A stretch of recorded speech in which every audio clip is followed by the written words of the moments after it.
invitados. Procedo a presentarlos y después a compartir con ustedes una pequeña reflexión en este evento que empieza hoy pero no termina hoy.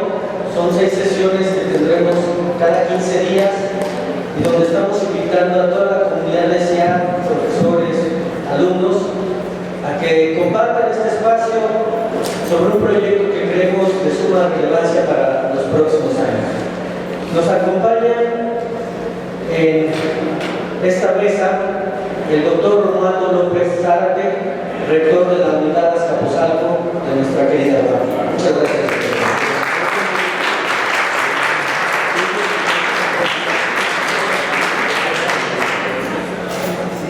También nos acompañará de vía remota y en algún momento nos conectaremos para poder hacer una videoconferencia con él, el doctor Aníbal Figueroa, que en este momento se encuentra atendiendo un asunto importante de la División de SIAD de la Rectoría General, pero para quien también solicito un fuerte aplauso. Muchas gracias.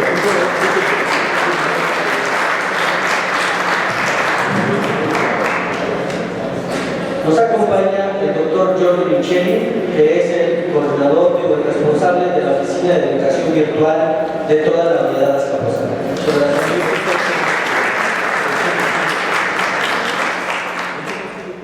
Asimismo, está con nosotros el maestro Jorge Morales, que se ha sumado a esta aventura de reflexión colectiva, profesor del Departamento de Evaluación en el tiempo.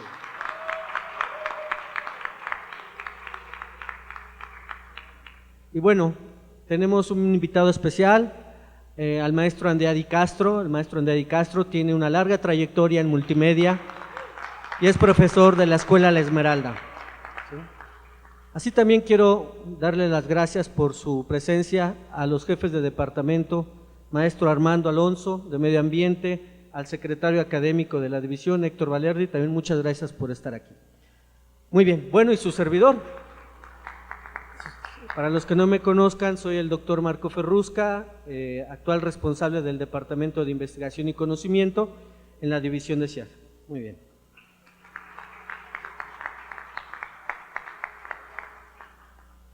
Antes de compartir una breve reflexión del por qué estamos aquí, sí quisiera poner como antecedentes un par de cosas que creo que son importantes.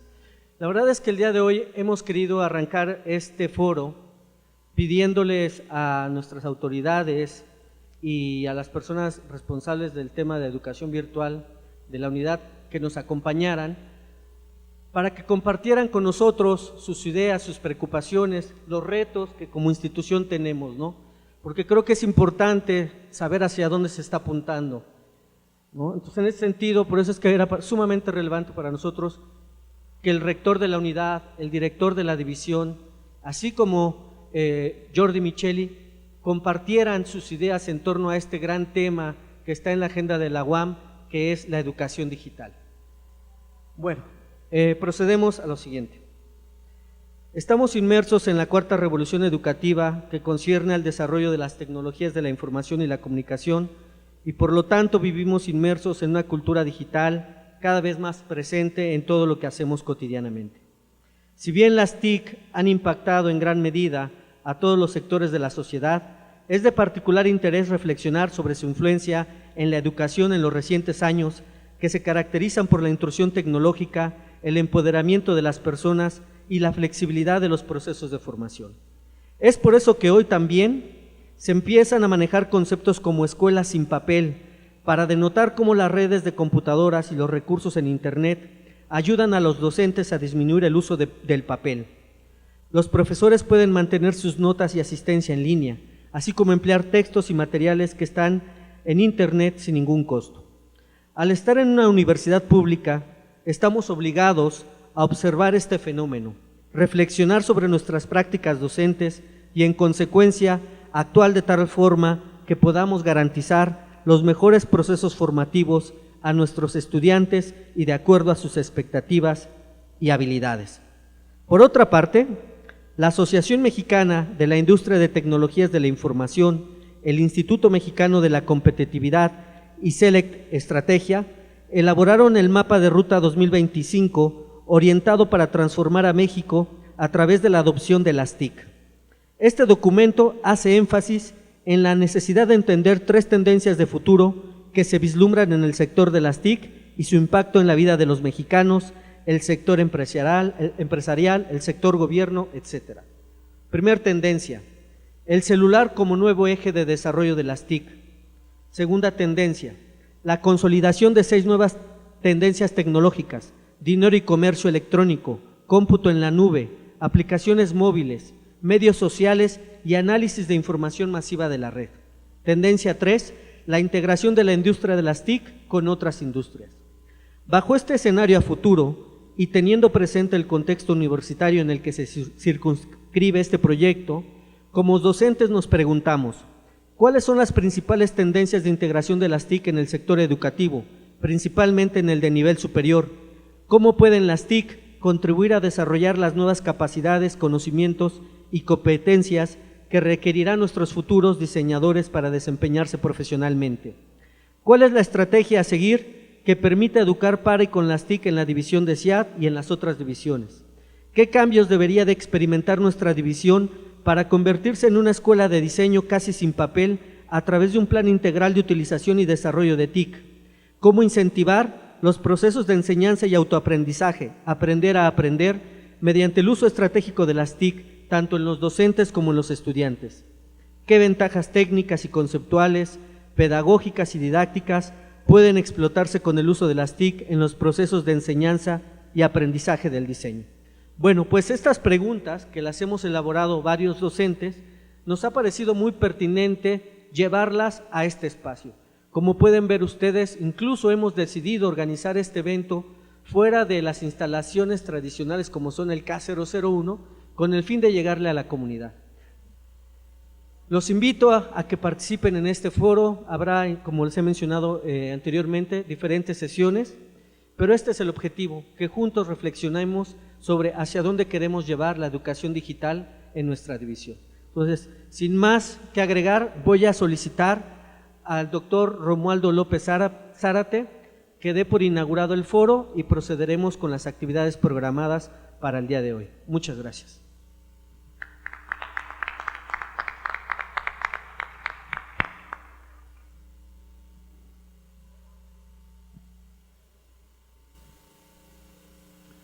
Buenas tardes a todos ustedes. Muchas gracias por la invitación, Marco. Muchas gracias por tan distinguida presencia del profesor de la Esmeralda, de Jordi, de todos ustedes. Hace poco, bueno, hace un año, un profesor de nuestra universidad que radicó en Coajimalpa, el doctor Eduardo Ibarra Colado, escribió un libro junto con otros investigadores de la universidad, pensando en una universidad que no tuviera lugar. Es decir, el futuro de las universidades no tendrá lugar, no tendrá papel, no tendrá cubículos de profesores, sino que la universidad va a estar en todos lados, cerca de nosotros, con una accesibilidad a los modernos medios de comunicación, de tal manera que es lo que él dibujó en este libro, se llama Un no lugar para la universidad, fue su libro póstumo. Un no lugar para la universidad nos dibuja, yo creo que el futuro de lo que puede ser la educación superior en nuestro país y en el mundo. Todavía es un planteamiento inusitado el pensar que podamos prescindir de las instituciones de educación superior para encuadrarlas en un mundo completamente accesible, un mundo abierto a la información, en el que caminamos cada vez más aprisa.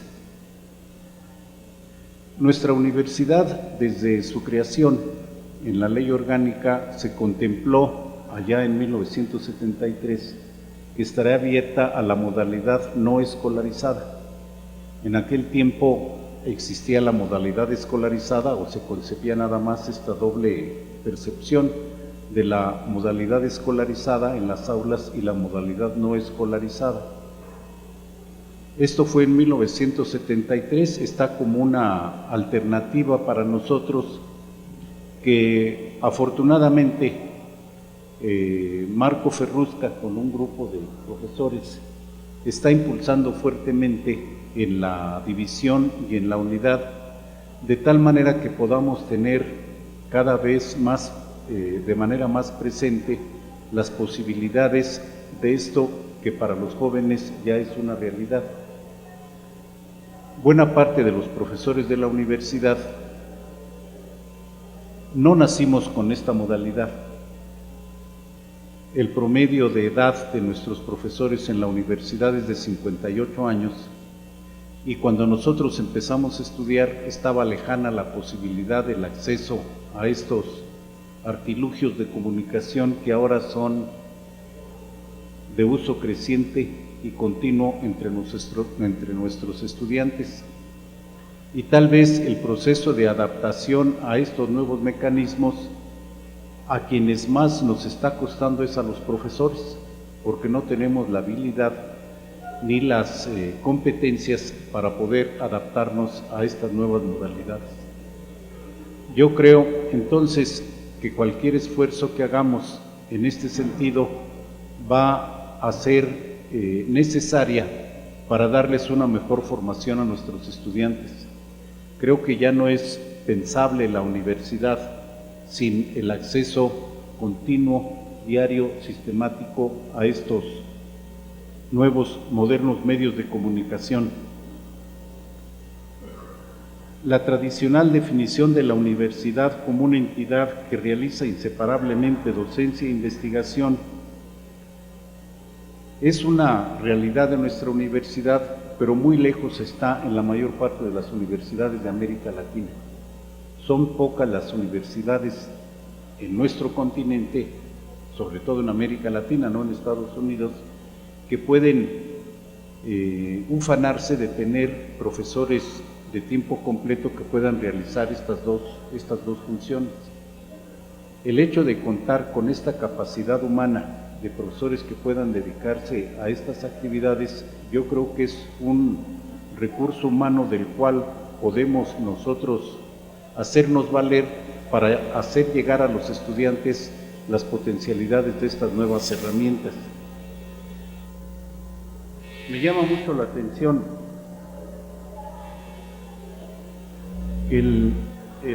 la evolución de estos dispositivos y de la información que está disponible a través de estos medios es cada vez más veloz y más grande. El doctor José Joaquín Brunner, un estudioso chileno de estos fenómenos, dice que se calcula que el conocimiento de base disciplinaria publicado y registrado internacionalmente habría demorado 1750 años en duplicarse, contado desde el comienzo de la era cristiana. Se volvió a duplicar su volumen después en 150 años, después en 50 años, y ahora cada 5 años se está duplicando el acervo del conocimiento y se estima que para el año 2020 se duplicará cada 73 días. Atender a esta evolución del conocimiento es difícil hacerlo de la manera tradicional. Es necesario diseñar nuevos mecanismos para poder acceder de forma ordenada y sistemática a toda esta información. Entonces, yo creo que uno de los objetivos del uso de todos estos medios es cómo buscar, organizar y aprovechar la inmensidad de la información que cada vez está más disponible en el mundo moderno. La educación superior está cambiando rápidamente en el mundo mediante el uso de las nuevas tecnologías de información y comunicación, particularmente la tecnología de las redes. no solo se extienden las formas tradicionales de educación a distancia, sino que adicionalmente se produce una estampida de programas que emplean las redes electrónicas para crear, transmitir y entregar información y conocimiento avanzado. Las transformaciones en curso alteran el escenario competitivo en que se desenvuelven las instituciones. Las universidades debemos adaptarnos continuamente a un entorno a lo largo de los 9 siglos de existencia que tienen las universidades. La diferencia en esta adaptación al cambio reside en la magnitud de la información a la que tenemos acceso y la velocidad de los cambios contemporáneos, particularmente en los contextos de información, conocimiento y aspecto laboral. En las nuevas condiciones resulta difícil que la universidad pueda mantener su monopolio sobre la información, el currículum o incluso la certificación, que había sido una de las actividades que la caracterizaban. Las únicas que podían certificar oficialmente el conocimiento eran las universidades. Ahora ya hay otras instancias, o que puede erigirse sola la universidad en la institución central del sistema intelectual de una nación, como todavía la caracterizaba un connotado sociólogo hace solo 3 décadas. Más bien, las instituciones de educación superior están aprendiendo a competir y en ocasiones a colaborar dentro del nuevo escenario. Las tendencias de las nuevas tecnologías de información y comunicación no alcanzan todavía a nuestro sistema y a nuestra universidad, y eso explica en parte el relativo estancamiento que se observa en la educación superior latinoamericana.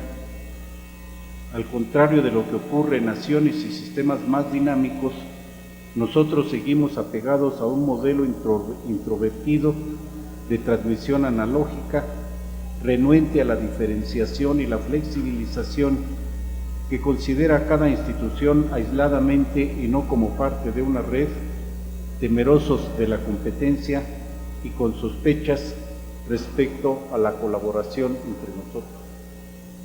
Por eso yo felicito esta iniciativa del Departamento de Marco Perrusca por que nosotros, las autoridades, los profesores y los estudiantes tengan acceso a estos modernos medios de transmisión del conocimiento, que estoy seguro que nos van a permitir aprovechar de mejor manera lo que se produce, el conocimiento que se genera en el mundo, para resolver los problemas que tenemos enfrente.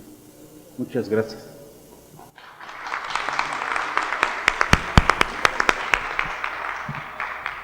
Muchas gracias, doctor Romualdo. Bueno, pues ahora les pido un poco de paciencia, un minuto. Vamos a hacer un enlace con el doctor Aníbal Figueroa para que comparta algunas palabras con ustedes, y voy a ceder el micrófono al maestro Jorge Morales, quien será el encargado de moderar esta sesión.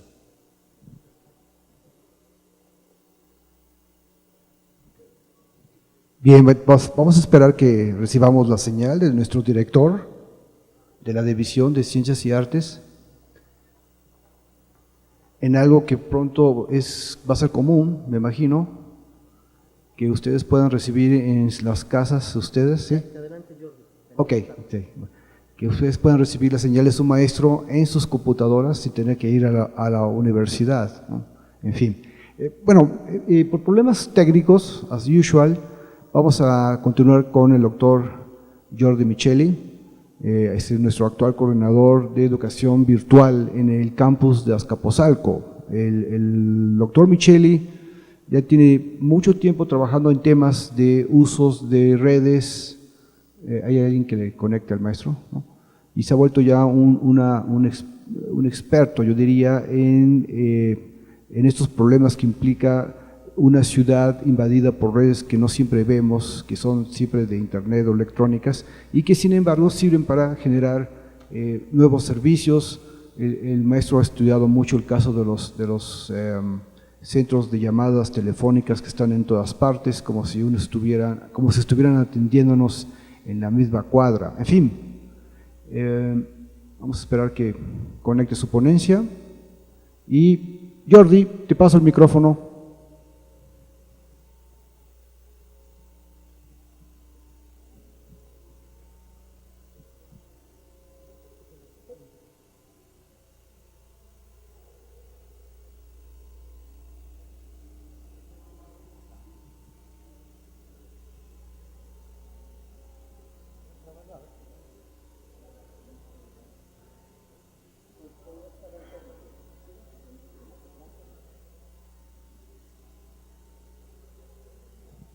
Hola, buenas tardes, queridos compañeros, señor rector, Marco, gracias por la invitación, colegas de la mesa, colegas de la División de Ciencias y Artes para el Diseño. Para mí también es un honor que me hayan invitado a, pues prácticamente la plática inaugural de este foro que tiene una gran visión. Es un foro que, con perspicacia por parte de quienes lo han ideado, están plenamente incorporados a las tendencias actuales de la educación mediante las tecnologías de información y comunicación. Y yo digo que qué bueno que hagamos estas cosas en la universidad, yendo un poco más allá, diría que ya era hora. Yo voy a dividir el tiempo que me den. Tú me indicas cuando me falte poco, por favor. ¿Sí? El tiempo que me den lo voy a dividir entre una rápida presentación de números acerca de la Oficina de Educación Virtual para contextualizar y unas pequeñas reflexiones al respecto. Esto está tomado prácticamente del informe que año tras año tenemos que elaborar como parte de nuestras actividades. Muchos de ustedes, como alumnos, funcionan mediante Cambia, mediante el campus virtual Azcapotzalco. Tienen su aula virtual ahí, muchos de sus docentes hacen las clases de forma híbrida, es decir, eso es un rasgo característico nuestro. Estamos usando la educación virtual de forma híbrida o blended learning, estamos combinando lo presencial con lo virtual. Y aquí lo interesante es el grado de virtualidad contra el grado de presencialidad que los distintos profesores quieran imprimir a su docencia, lo que va a caracterizar el estilo, el modelo educativo, el micromodelo educativo que los profesores estén aplicando en su aula virtual. En mayo de 2011 echamos a andar el campus virtual. Eso no quiere decir que la educación virtual date de esa fecha. La educación virtual data de muchos años atrás, fue impulsada en la gestión del doctor Adrián de Garay, cuando se creó la Oficina de Educación Virtual. Quiero decir además que durante esa gestión, y ese es un dato social que decimos poco, pero que de repente se me ocurrió que podríamos decir, tuvimos una larga huelga en la universidad. Ya sé que ha habido muchas, pero esa fue particularmente larga. Y una de las preocupaciones, y lo contextualizo, empezaba a funcionar la Oficina de Educación Virtual, tendría unos 2 años. Una de las preocupaciones al regresar de la huelga era cómo recuperábamos el espíritu de convivencia, la socialización de los estudiantes que venían a una universidad de la que habían salido abruptamente y había que reestructurar lazos sociales y la universidad tenía que dar algo. Y en particular la Oficina de Educación Virtual dio una especie de bienvenida digital a los alumnos, fuesen o no fuesen alumnos de aulas virtuales. Creamos un concurso de fotos digitalmente para ver quién ponía la mejor foto, se votó digitalmente, se votó a través de nuestra plataforma, se crearon juegos virtuales para que los alumnos hicieran actividades en la universidad. Y yo digo, bueno, por primera vez lo virtual se asoció a un tema social en nuestra universidad. Claro que no nos gustaría repetir la experiencia, pero es el tipo de cosas que ocurren cuando lo virtual tiene un sentido social, un sentido educativo y no meramente burocrático. Es importante el número de alumnos que estamos hablando. En un trimestre estamos hablando de 5.700 alumnos. ¿Qué quiere decir? Que muchos de ustedes quizá sean alumnos de eso. Quiere decir que trimestre tras trimestre tenemos la tercera parte aproximadamente del número de alumnos inscritos trabajando de forma virtual, con alguna modalidad dentro del Blended Learning. Esa es la dimensión, digamos, que tiene en nuestra unidad la educación virtual. De aquí lo interesante, simplemente para contextualizar, es que vean ustedes los tamaños relativos de las distintas divisiones. En realidad, en CIAT es en donde menos se utiliza la educación virtual, ¿sí? Por las razones que sean. Le toca a CIAT entender y saber por qué. Ojo, no quiero simplificar diciendo que lo que no ocurra fuera de las aulas virtuales y del campus virtual Azcapotzalco cambia. No, si no ocurre ahí no tiene existencia. Obviamente hay profesores que de manera individual, de manera personal, sin tener que acudir al sistema institucional, hacen algo virtualmente, ¿sí? Y eso no lo tenemos contabilizado, ni tendríamos por qué tenerlo contabilizado. Sin embargo, en lo que tenemos en la estructura institucional, quien menos participa en este campo es CIAT. Por el momento, después de este foro, los números van a subir exponencialmente. Una cuestión más, desde el año de su creación hasta el año de 2014, este es el número de alumnos, digamos, que tenemos anualmente utilizando las aulas virtuales. Como ustedes ven, ha habido un ascenso y después un estancamiento. Nos hemos estabilizado. También nos hemos estabilizado en el número de aulas virtuales y el número de profesores. Es un dato interesante. ¿Hasta dónde va a llegar este sistema tal como lo tenemos? Nuestra preocupación era, bueno, va a llegar hasta donde dé, puesto que esto no es mandatorio, esto no es obligatorio, y además los profesores no reciben nada extra por hacerlo. Lo único que reciben extra es más trabajo, porque preparar estas cosas es difícil. O sea, no tanto difícil, sino costoso en cuestión de tiempo, y para muchos profesores sí que lo es difícil.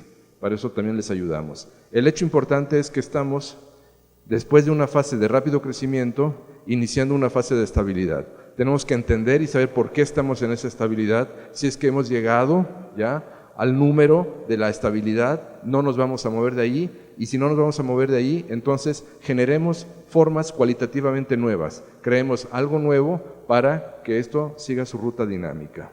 Ese es el reto actual, entender por qué esa estabilidad, que no descenso, estabilidad, y cómo podremos hacer para redinamizar y volver a darle impulso al crecimiento, digamos, desde el punto de vista cuantitativo nada más, de la actividad en educación virtual. También es importante decir que nuestro sistema no es utilizado únicamente en la formulación típica de docencia, aprendizaje, es también utilizado por docentes y por grupos de la universidad que encuentran formas de colaboración en nuestro sistema. Y esto es importante para nosotros mencionarlo. Tenemos 108 espacios en donde hay colaboración entre docentes o incluso por parte del sector administrativo.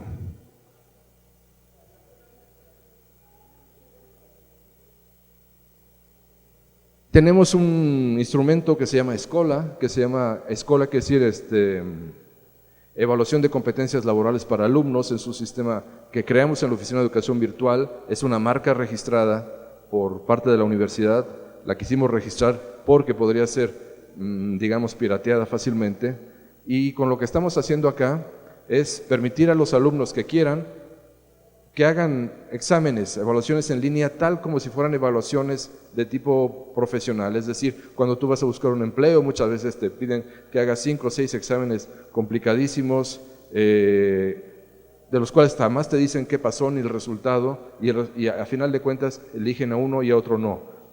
Ese tipo de pruebas las hacemos en la universidad para que el alumno se familiarice, sepa de qué se trata, y es uno de los instrumentos interesantes como aplicación, digamos, que tenemos dentro de nuestro sistema de educación virtual. Y tenemos, por ejemplo, 210 participantes que han contestado. Los cuestionarios, estamos constantemente promoviendo que se utilice, los sistemas de bolsa de trabajo lo emplean, muchos profesores lo emplean también en sus clases. También hacemos exámenes en línea, es una de las cuestiones importantes. Eso no lo hacemos con CIAT porque no tiene el sistema de evaluaciones en línea, sin embargo lo hacemos mucho con CBI. Por ejemplo, en el año pasado, 4.887 alumnos fueron evaluados en línea por los sistemas que tenemos de evaluación en línea. Tenemos tutoriales que vamos a transformar en MOOCs para salir de la forma tutorial y tener ya MOOCs que puedan ser utilizados por nuestros alumnos y exalumnos, sobre todo en tipo de competencias para que afuera de la universidad se llaman competencias gerenciales, pero dentro de la universidad se llaman competencias para el trabajo profesional, ¿sí? Bueno, eso es lo que quería decirles rápidamente. Lo que quiero comentar en términos de hacia dónde vamos es lo siguiente. Se está creando ya una especie de ecosistema digital en nuestra unidad. Es decir, hay varias instancias, incluyendo iniciativas que promueve Marco. Hay varias instancias en donde se utilizan ya sistemas digitales. Desde luego una importante por la cantidad de alumnos es la nuestra, la de educación virtual. Y eso nos coloca en una buena perspectiva, pero también frente a un riesgo. El riesgo es de que podamos crear islas digitales, que no es ningún riesgo inventado. O sea, cuando empezó la automatización fabril, por ejemplo, lo típico fue que cada centro de producción dentro de las grandes empresas de producción en masa crearan sus sistemas digitales. Los de producción, también los administrativos, administración de personal, contabilidad, etcétera, etcétera. Y siempre el gran reto fue crear sistemas que conjuntaran todo y que hiciera que la organización trabajara bajo una misma dirección. Las islas digitales son un fenómeno ya estudiado, importante, interesante, que tiene que ser, que no debe ser soslayado. En una unidad como la nuestra, que está mostrando gran dinamismo, precisamente por parte de los docentes, por parte de instancias administrativas, creando sistemas digitales. Necesitamos entonces que haya, y en alguna ocasión lo propusimos y lo vamos a hacer, ya estamos de acuerdo Marco y yo y otros colegas, vamos a hacer un foro en donde podamos hablar de todo este ecosistema digital, que cada quien exprese su opinión y podamos establecer una suerte de estrategia para que no haya islas digitales y que la suma de las partes nos haga fuertes, no que las partes nos hagan complicada la vida, porque también las tecnologías de información y comunicación nos pueden complicar la vida. Eso es una realidad. Entonces, un gran reto que tenemos es ese, unificar hasta donde sea posible, unificar no burocráticamente, no administrativamente, sino unificar bajo una estrategia, bajo conceptos, todos los ecosistemas digitales locales que tenemos y crear un solo ecosistema digital. En este sentido yo estoy convencido, porque lo conozco, que como unidad Azcapotzalco está a la vanguardia en el conjunto de las unidades de nuestra Universidad Autónoma Metropolitana. Lo está porque así se han dado las cosas, porque ha tenido gente que le ha interesado este tipo de cuestiones. Otra segunda cuestión por donde vamos, y en eso la Oficina de Educación Virtual está trabajando, vamos a tener muy pronto ya la posibilidad de que Cambia y la educación virtual esté en los dispositivos digitales. O sea, que los estudiantes puedan trabajar sin mayor problema desde sus dispositivos móviles, perdón, no digitales, dispositivos móviles, y que tengamos, como lo tienen muchas universidades en el mundo, el sistema educativo en los dispositivos móviles adaptado a ellos. También vamos a apoyar a profesores para que se acerquen, para que no tengan temor, para que se sientan seguros en cuanto a la adopción de estas tecnologías. Vamos a ser un poco más agresivos apoyando a los profesores que quieran hacerlo. Les vamos a presentar un conjunto de opciones para que no se sientan aislados, para que sientan que pueden hacer las cosas trabajando con la Oficina de Educación Virtual, que les va a apoyar en esto de manera más intensa. Pues en realidad me quedan 10 minutos, pero yo estoy a punto de terminar. Siempre tengo el prurito de querer hablar rápido para que no me digan, te quedan 2 minutos, lo cual provoca un problema a los organizadores. Pero esos son los retos, colegas. Hacia allá vamos, es lo que queremos hacer en cuanto a educación virtual. Aprovechando que tengo un poco más de tiempo, quiero decirles finalmente lo último. Lo último es de orden didáctico. Como es nuestra universidad, y como ustedes bien lo saben, todos hemos sido profesores porque hemos empezado a dar una clase, nos hemos parado en el aula y por ese simple hecho ya somos profesores. Es decir, la capacitación docente en nuestra universidad no es algo muy común. Es importante, pero no es común. E igualmente queremos entonces una capacitación didáctica fuerte para los profesores que ya están utilizando aula virtual. Ya han hecho un gran esfuerzo desde el punto de vista cuantitativo, ya administran mucha gente, dedican muchas horas, en fin, cuantitativamente ya saben de qué se trata. Ahora queremos tratar de intensificar la didáctica, queremos tratar de que utilicen más instrumentos dentro de lo que hacen virtualmente. Queremos que vayan hacia algo muy importante, que intensifiquen la interrelación con los alumnos.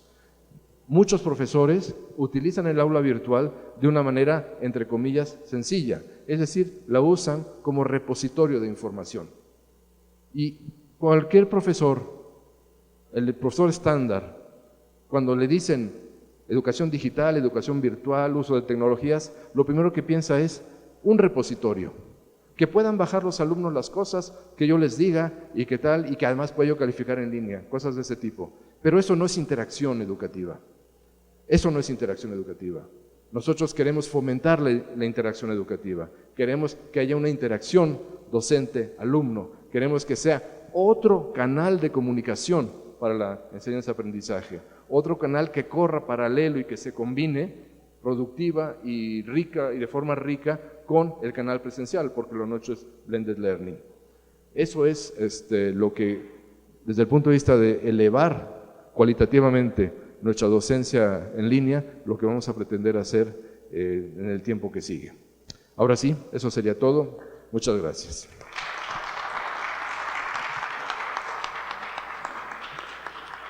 Muchas gracias, Jordi. Estoy seguro que mucho de lo que nos has dicho va a seguirse discutiendo en las jornadas de este foro. Y finalmente tengo el honor, el gran honor, en verdad, de presentarles al maestro Andrea Di Castro, que es nuestro primer ponente con el que simbólicamente inauguramos estos debates. No es la primera vez que el maestro Di Castro viene a la UAM, sobre todo a la UAM Azcapotzalco. De hecho, en diciembre del año pasado estuvo dando otra plática sobre semiótica digital o algo así en el departamento de evaluación. Pero quiero decirles que el maestro Andrea Di Castro es un testigo de los primeros tiempos digitales de esta unidad, allá en el año de 87, 88, ustedes todavía no habían nacido, o la mayoría de los estudiantes que estoy viendo no habían nacido.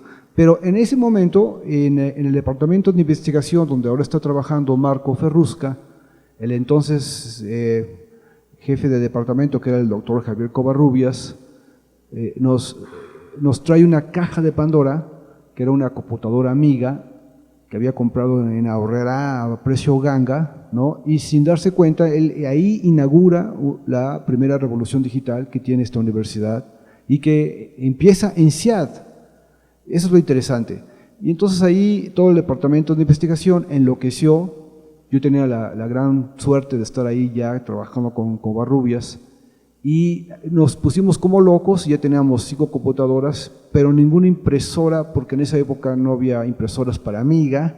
Entonces ya se imaginarán lo que hacíamos. Tenemos que fotografiar las pantallas y ahí es cuando Andrea Di Castro aparece, nos regaña, dice, ¿cómo es posible que estén imprimiendo, fotografiando las pantallas de esas computadoras?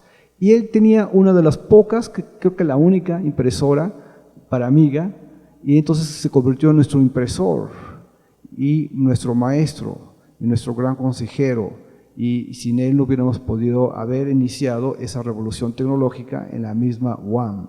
O sea que de alguna manera Andrea ya es partícipe de esa revolución digital y en fin. Después, Andrea, poder hablar de él como artista, no creo que es el momento, pero es un artista pionero de la multimedia en México y además es pionero también en instituciones de difusión basadas en nuevas tecnologías, como el caso del Centro Multimedia en el Centro Nacional de las Artes, del cual fue fundador y director desde el año de su fundación.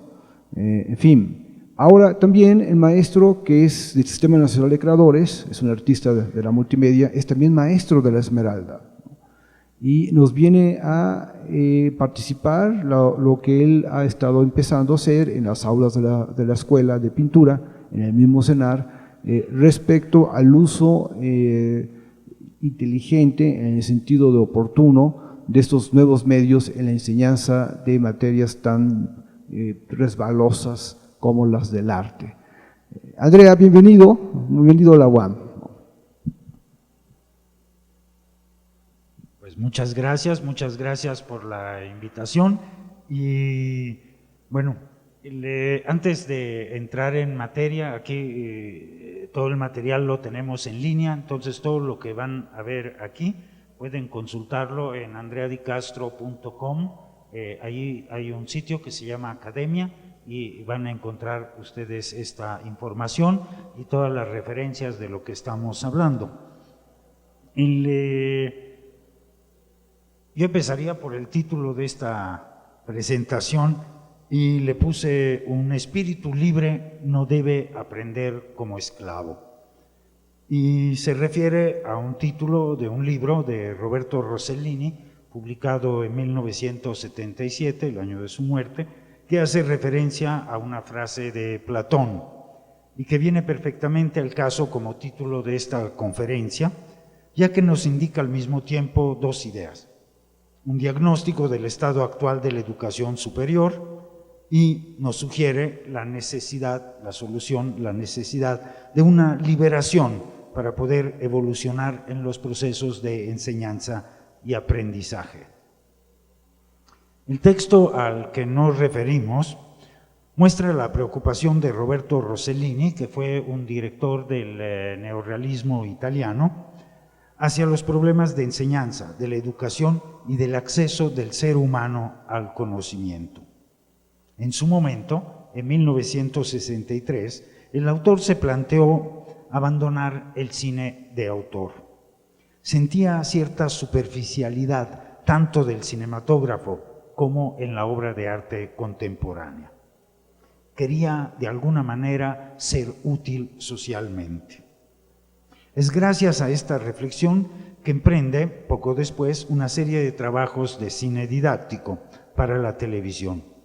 Con gran intuición se da cuenta de las posibilidades de los medios audiovisuales en el campo de la transmisión del conocimiento.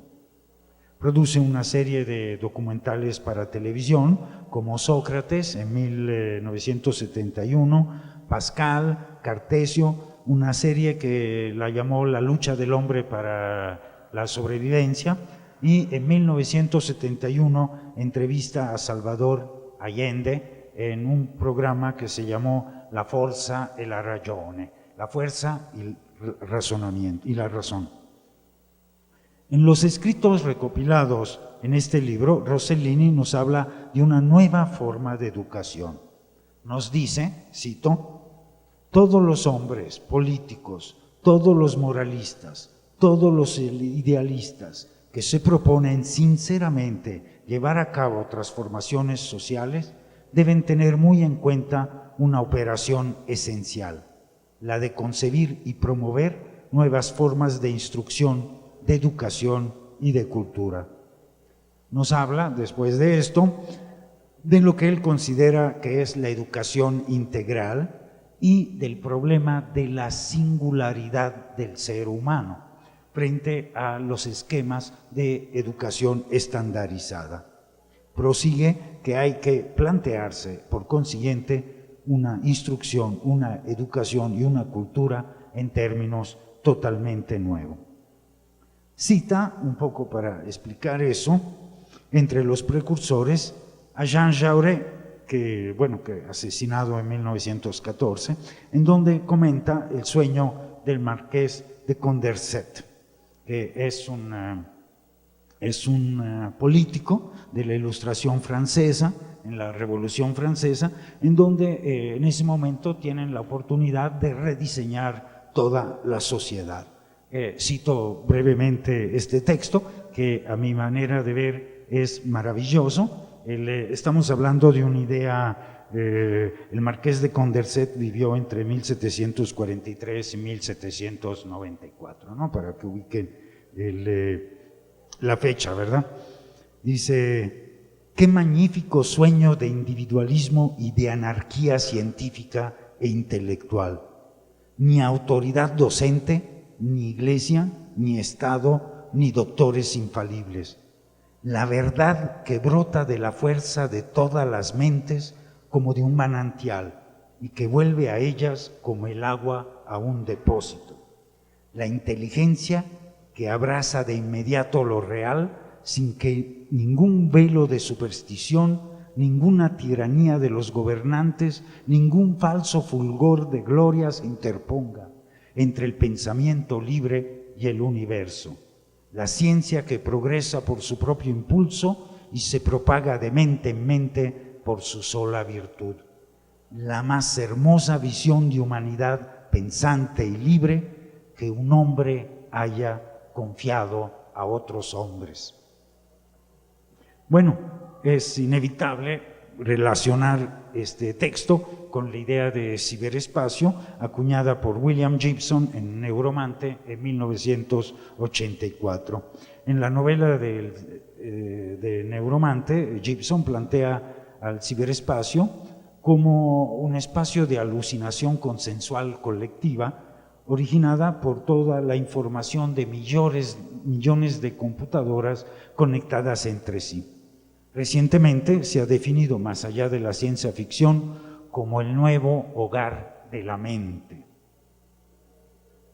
Pues realmente el ciberespacio, visto así, es una huella dinámica del conocimiento que cambia constantemente, una instantánea del estado actual del conocimiento. Pero regresando a la actividad, audiovisual de Roberto Rossellini y a la idea de las posibilidades educativas de los medios audiovisuales, y más en esta época contemporánea en donde se ligan las tecnologías de cómputo con las tecnologías de información, sería interesante mencionar como antecedentes la idea de Marshall McLuhan, que ya había hecho esa reflexión 20 años antes de este momento de Rossellini, en donde plasma algunas ideas en un manifiesto que se llama El Salón de Clases sin Paredes. Los medios a los que hace referencia McLuhan en ese momento son el cine, la radio, televisión, prensa, a los que ve como valiosos recursos en el apoyo de una nueva forma de enseñanza. En su manifiesto del Salón de Clases sin Paredes, en 1957, McLuhan imagina el salón de clases convertido en una mediateca. Pero en ese momento histórico, tanto Rossellini como McLuhan estamos hablando de un esquema de comunicación que es la información radiada. ¿Qué quiere decir eso? Que hay un solo emisor y varios receptores. Y es una comunicación unívoca en donde el receptor realmente no puede participar, no puede intervenir en ella.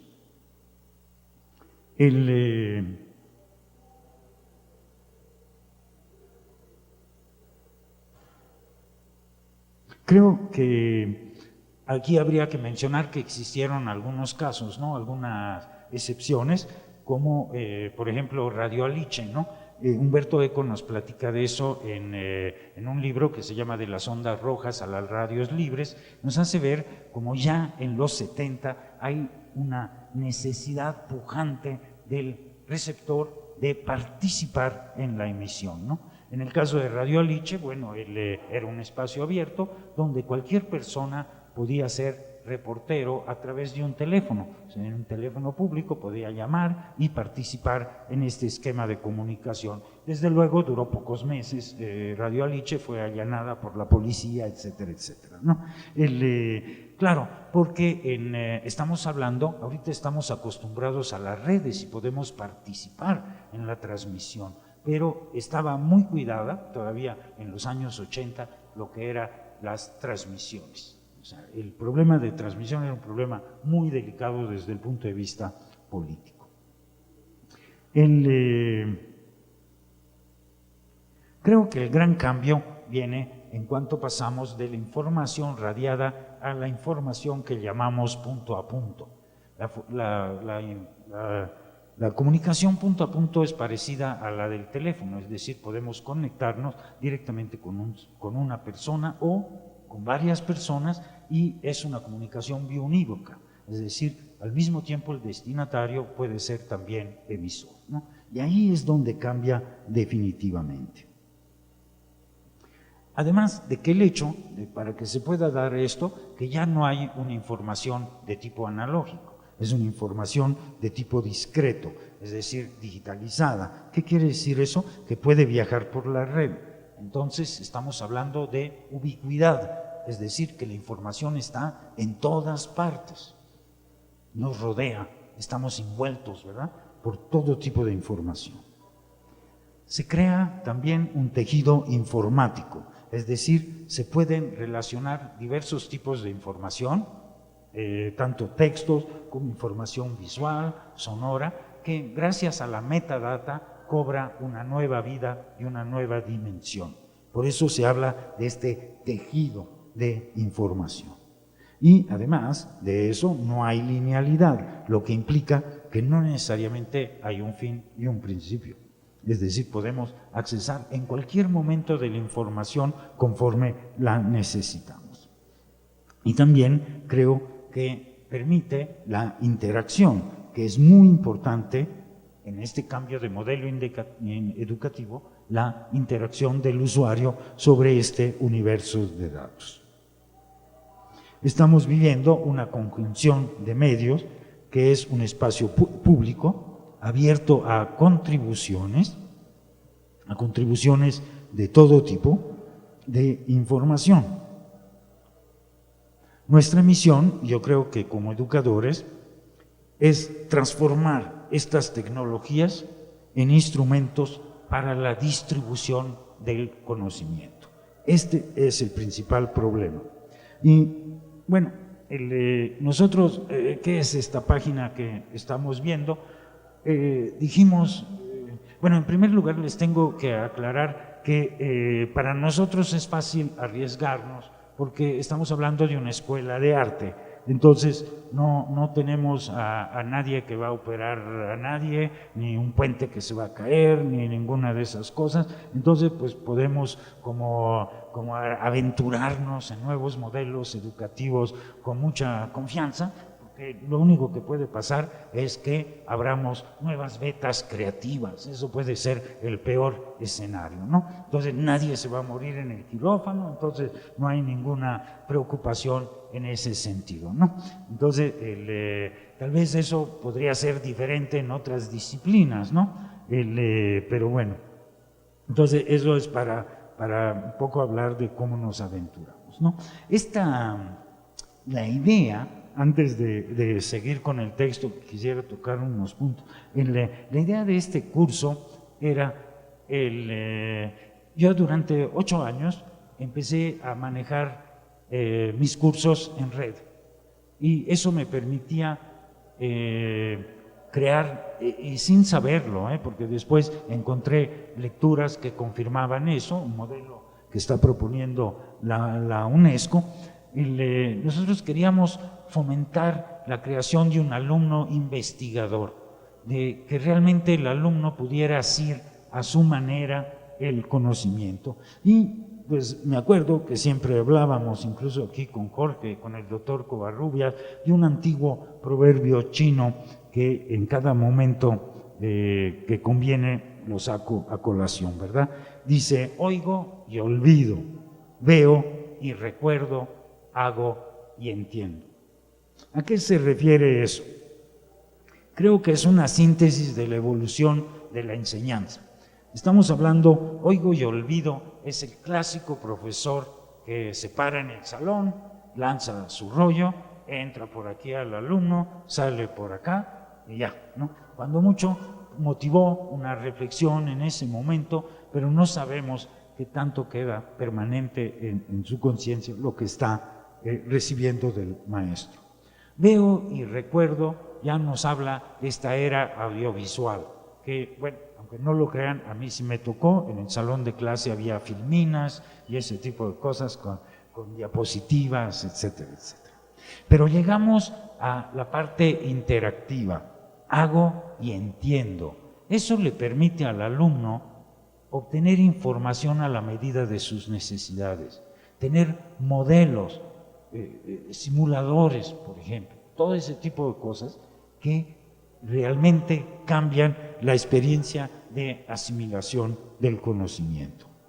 Entonces, siempre pensando en esto, nosotros creamos, la idea de este curso fue crear un curso que realmente está dirigido para maestros.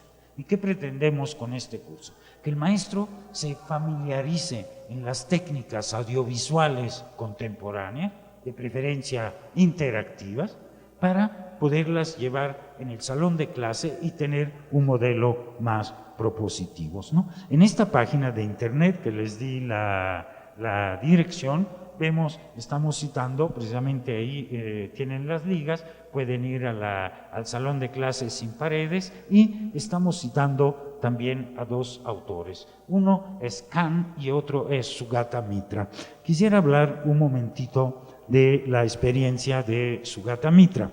Fíjense que recientemente, en noviembre del 2013, a lo mejor ustedes se acuerdan, salió una revista, Wired, que habla de quién sería el siguiente Steve Jobs. Y pone a esta alumna de 12 años, Paloma Noyola Bueno, de Matamoros.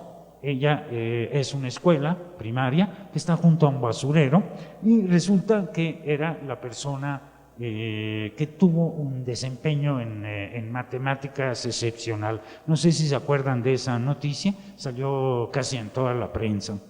Y el maestro Sergio Juárez Correa organizó su clase basada en las experiencias de Sugata Mitra. Vamos a hablar un poco de qué es esta experiencia que menciona Sugata Mitra y qué es lo que él piensa de las universidades y cuál es su futuro en su opinión, ¿no? Bueno, Sugata Mitra, en esta liga que es en TED Talks, ustedes pueden ver ahí su plática, y se llama un agujero en la pared, se llama A Hole in the Wall. Él pone una serie de computadoras distribuidas en zonas marginadas en la India y descubre en repetidas ocasiones que hay una asimilación de contenidos incomprensibles por parte de los alumnos cuando tienen acceso en forma independiente en estas máquinas. Ustedes vean su video, es realmente sacudidor, pero haciendo un resumen, yo diría que él destaca lo siguiente, ¿no? Uno, que el modelo actual de las universidades, llamado por él victoriano, es totalmente anacrónico. Es decir, la universidad trataba de reproducir la misma persona que pudiera tomar las mismas decisiones y en todos los lugares donde estaba la colonia, ¿no? Inglesa, ¿no? Entonces, una persona que en Australia podía pasarlo qué sé yo, a la India, y pues iba a actuar de la misma manera, con el mismo procedimiento, con la misma forma de pensar. Entonces no se tomaba en cuenta la diferencia, el individuo, los resortes internos que cada quien tiene, que son completamente diferentes. Entonces, como ya no existe esta colonia, no hay esta necesidad ya de la estandarización de la educación, ¿no? Entonces, bueno, hay un reconocimiento ahí que hay que tomar en cuenta del individuo diferente, conceptos que ya había abordado Rossellini. También dice que si hay una necesidad de saber algo, la red es una posible fuente de información. Es necesaria irla aseminando a la medida de nuestro conocimiento. Es decir, podemos preguntar a la red lo que nosotros necesitamos saber y no lo que no necesitamos saber. Es decir, cada quien tiene un ritmo de asimilación del conocimiento diferente y la red nos permite respetar eso. También nos habla de que es posible una autoorganización del alumno en poder construir precisamente su currícula y lo que necesita saber. Y en cuanto a los procesos de evaluación, menciona que existe un bloqueo en el cerebro cuando se siente presionado precisamente a hacer un examen, ¿no? Y esto, bueno, se comprobó porque la famosa alumna supuestamente heredera de Steve Jobs, reprobó en febrero siguiente la prueba enlace, ¿no? Bueno, pero la prueba enlace diseñada por la SEC, por favor, ¿verdad? Eso no es grave. Entonces, ahí tienen las posturas de Sugatamitra, pero yo sí los invitaría a que sí vean el video por su cuenta y se formen una idea de lo que él está hablando, ¿no? Porque es diferente que yo les haga un resumen aquí, porque pues ni modo por el tiempo, ¿verdad?, que les pase el video completo, ¿no? Por otro lado, tenemos ahí al señor Khan, que tiene Khan Academy, que está basado más en esos sistemas como Moodle y todas esas cosas, pero yo quisiera insistir que aquí no estamos hablando, ahorita yo al menos en mi caso, no estoy hablando de educación a distancia, yo estoy hablando de crear un cambio de paradigma en el modelo educativo. Nosotros durante años en nuestros centros educativos tenemos un paradigma que está basado centralmente en el maestro.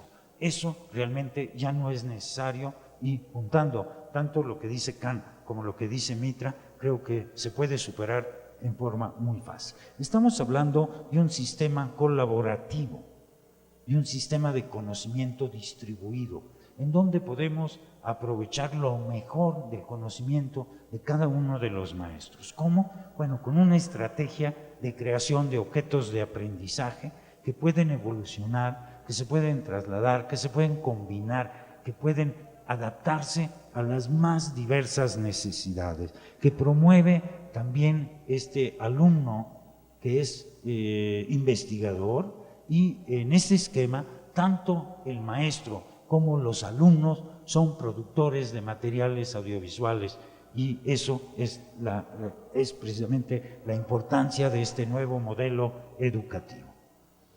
Esto está basado en una bibliografía de la UNESCO que, bueno, algunos me tomé la libertad, más adelante los pueden descargar, porque pues bueno, estamos hablando del conocimiento distribuido, no podemos estar así con los derechos de autor y todo ese tipo de cosas. De hecho, el primer libro que ponemos aquí es Pierre Levy, La inteligencia colectiva.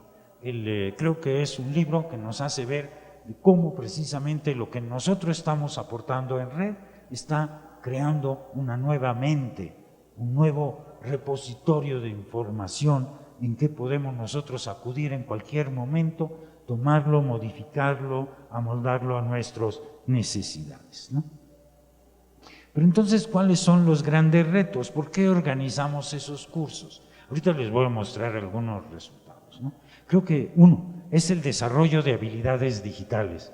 Creo que ese problema en realidad el alumno contemporáneo no lo tiene, es un problema que tienen básicamente los maestros y más nosotros, los que estamos viejitos, ¿no? Que tenemos cierta resistencia en adaptarnos a las nuevas tecnologías, ¿no? Bueno, todo tiempo pasado fue mejor y todo ese tipo de cosas no tienen cabida aquí, ¿no? Entonces, la creación, el desarrollo de habilidades digitales, que además es una meta del Plan Global de Desarrollo, es realmente importante. Nosotros concebimos que el maestro que no sepa usar las tecnologías de información, audiovisuales y de cómputo contemporánea es prácticamente una analfabeta. Entonces, pues no tendría que ver en nuestros centros educativos, ¿no? Se tiene que subir todo el mundo a ese tren si realmente queremos hacer frente al rezago educativo que hay en nuestro país. El otro reto es el conocimiento libre y distribuido. Yo creo que este es un derecho innegable del ser humano, tener el acceso al conocimiento. Y entonces eso, claro que ahí todavía hay mucho trabajo que hacer en cuanto a los problemas de derechos de autor. Pero fíjense que eso en ese curso también nosotros lo hemos tratado de sortear, aprovechando las experiencias de otras universidades que nos dicen cómo evadir los problemas de derechos de autor para tener materiales en línea, ¿no? Entonces, si nosotros, por ejemplo, escaneamos un capítulo y hacemos una serie de textos alrededor de ese texto que son para la mejor comprensión o la discusión del texto original, no estamos infringiendo ningún derecho de autor. Entonces, bueno, ahí se pueden empezar a desprender una serie de actividades para entrar en este conocimiento libre y distribuido. Y estamos hablando también del aprovechamiento de este conocimiento. Yo ahí añadiría una cosa, que son los trabajos colaborativos. Y ustedes van a ver, les voy a mostrar un poco cómo llevamos nosotros los cursos. Y en mis cursos, por ejemplo, ya desde hace años no hay exámenes. Es decir, todo el trabajo se hace en red. Incluso van a ustedes encontrar en ese sitio que hay guías de autoevaluación. Y es más, muchos alumnos realmente en autoevaluación se han llegado a reprobar. O sea, tienen esa conciencia de que no tienen los conocimientos suficientes para poder pasar al otro sitio, ¿no? Entonces, bueno, nosotros le llamamos a este curso el metacurso, porque es un curso que permite crear otros cursos. Entonces, ¿qué necesita saber el maestro contemporáneo? Ahora, aquí vieron arriba que iTunes y eso, pero olvídense de iTunes. iTunes fue solo un pretexto porque es una plataforma que nos da el hospedaje en forma gratuita, ¿no? Nosotros no estamos hablando de tal o cual plataforma. Repito, no estamos hablando de cursos a distancia, porque yo tengo la ventaja que yo le veo los ojos a mis alumnos. Es decir, no es que los desconozco, o sea, están en el salón de clase y nosotros elaboramos una serie de guías de estudio, guías de trabajo para que puedan llevarnos en el conocimiento. Y yo creo que ese es el nuevo papel del maestro, porque todo un cambio, de una reconfiguración pues del modelo educativo también habla de una reconfiguración del maestro, ¿no? Entonces, bueno, el metacurso, el objetivo era diseñar un taller para maestros e investigadores, en nuestro caso de las diferentes disciplinas artísticas, centrado en las posibilidades educativas de los medios audiovisuales interactivos en red. Permite el desarrollo de habilidades digitales de los maestros, todo lo que decíamos, y contar con una serie de contenidos para apoyar la educación artística, ¿no? Nos encontramos en el camino con varios regalos. Miren, estructurar, por ejemplo, un curso en línea, nos dimos cuenta que si efectivamente llegara a un curso en línea o una guía de estudio que pudiera estar en internet, era un gran logro, pero la principal virtud de estos métodos es que obliga al maestro a desmenuzar de tal manera el contenido de su curso y a preguntarse una serie de cosas.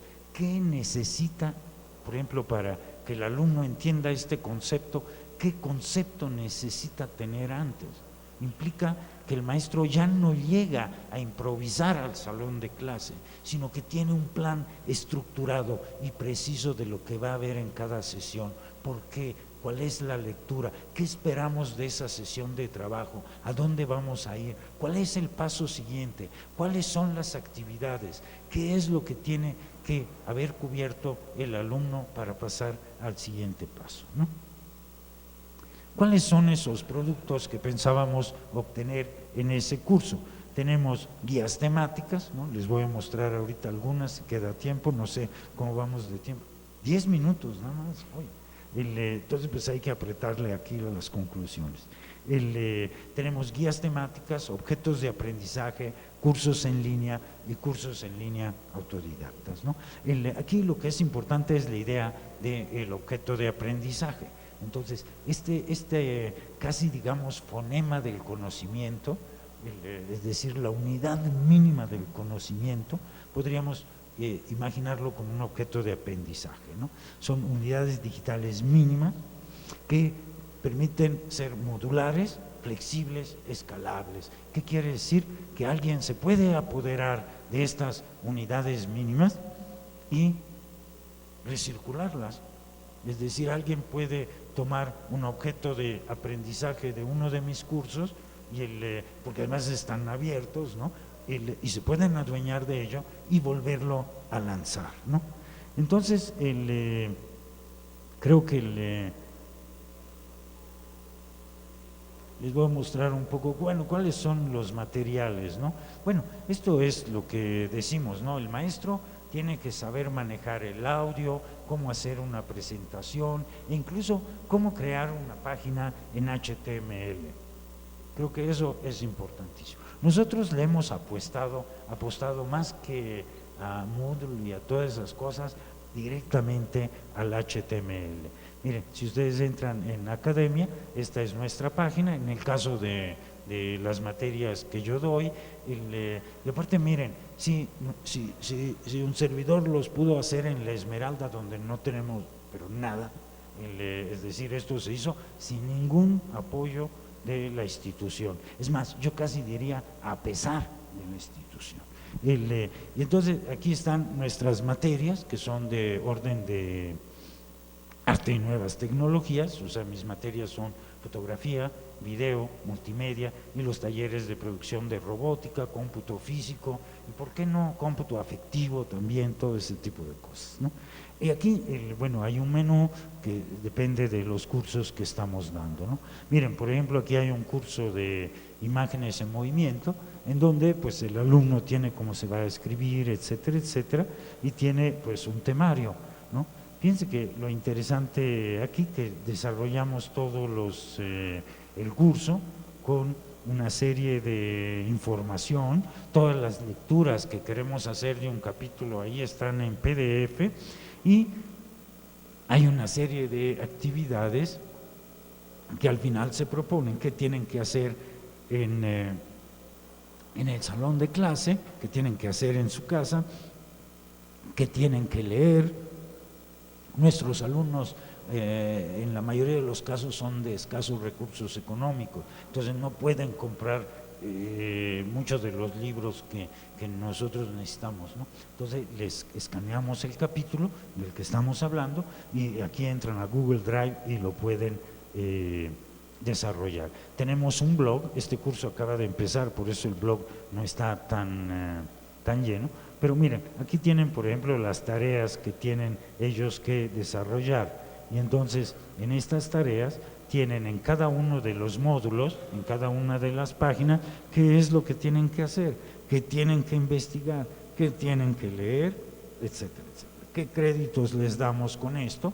Y realmente es muy transparente, porque a final de cuentas hay una tabla en donde nosotros podemos ver cada alumno que está escribiendo, que está leyendo, y qué ventaja hay en eso. El alumno no tiene que esperar que haya un examen, la evaluación es permanente. O sea, el alumno sabe inmediatamente qué es lo que vio, qué es lo que le falta ver. Y creo que esto pues, es un cambio bastante importante, ¿no? En fin, la idea de compartir esta experiencia, un poco para concluir, creo que que es importante que los alumnos se autoorganicen, que se compartan experiencia, que ya no sea el maestro el único transmisor del conocimiento, eso pues sería absurdo pensarlo, y que todos podamos participar en esta otra manera de transmisión del conocimiento. A fin de cuentas se trata de eso, ¿no? Resumiendo, creo que es el desarrollo de habilidades digitales, tanto de los maestros de los alumnos, es súper importante. Creo que fomentar el conocimiento libre distribuido y el aprovechamiento del talento y del conocimiento que cada maestro en su especialidad tiene. Creo que es importante también señalar que en el caso del curso de capacitación que estábamos viendo dirigido a maestros, lo están impartiendo alumnos, es decir, los mejores alumnos de HTML, de video, de manejo de audio o de programación, son los que están capacitando a nuestros maestros para que creen ese tipo de páginas, ¿no? Entonces, bueno, pues eso es más o menos la participación que quería yo tener.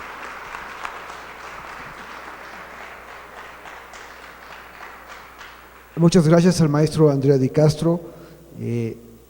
Como creo que los muchachos estudiantes que están aquí presentes habrán entendido, en la medida en que podamos invitar a especialistas en el tema de un nuevo paradigma de la educación en el campo de las artes y de los diseños, en esa medida podemos, como estudiantes y como profesores, impulsar desde abajo a que nuestros maestros tradicionales puedan incursionar en una nueva manera de entender la enseñanza, ¿no? Y yo creo que buena parte de este foro es precisamente impulsar ese tema. Yo solo quiero hacer un comentario muy breve a lo que acaba de decir el maestro Andrea, a quien le vuelvo a agradecer a nombre de Marco, que está presente, que es el departamento que está promoviendo esta nueva revolución, una revolución en cámara lenta, pero revolución y al fin y al cabo. Quiero primero, como muchos de ustedes vieron, este modelo educativo que propone el uso de los medios digitales como herramientas y no como fines, pero que este modelo descansa en aprovechar el carácter colaborativo, no lineal, permanente, que implica el acceso a la red, y eso es algo que va a costar trabajo más a los maestros que a los estudiantes poder entender, ¿no? Que el conocimiento está ahí en todas partes.